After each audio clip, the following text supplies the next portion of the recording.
If he loses, two questions on this. If he loses specifically, what does he do? Well, he will be the one to determine which way the future of the party goes. That was an interesting statement you just showed, where he said that if he loses, he will have wasted a lot of time and energy and money, which is, I think, his way of saying that it would be a total waste if he walks away. I don't think he's a Michael Dukakis. I don't think he's a Bob Dole. This is not a guy who's going to lose, I think, and walk away. He feels he's created something.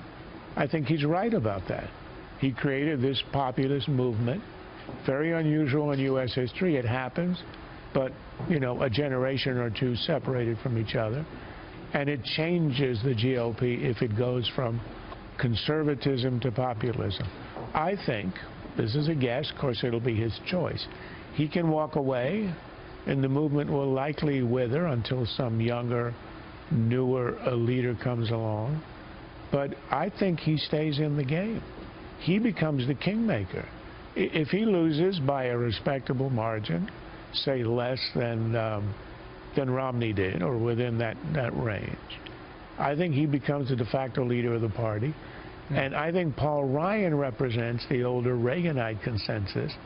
And I think, look, the Civil War will begin on Wednesday, will begin tomorrow morning. And on that question then, what if he loses, what does the Republican Party look like? What shape does it take? What priorities emerge or continue or pick up where we left off? I'll give you one big example.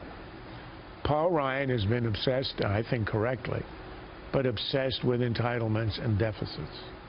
He's got plans. Remember, he got the GOP House to vote almost unanimously on a plan that would alter Medicare, that everybody had assumed was the third rail, would cost them control of the House. It didn't. But Trump ran on not touching entitlements. This is a more populist stand.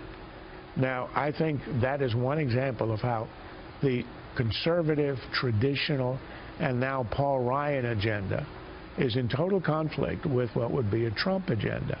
And I think the first test of who gets the upper hand is going to be the speakership. I think there will be a contest, and if Trump wants to be a player, I think he could engineer or would try to engineer deposing Paul Ryan. Wow.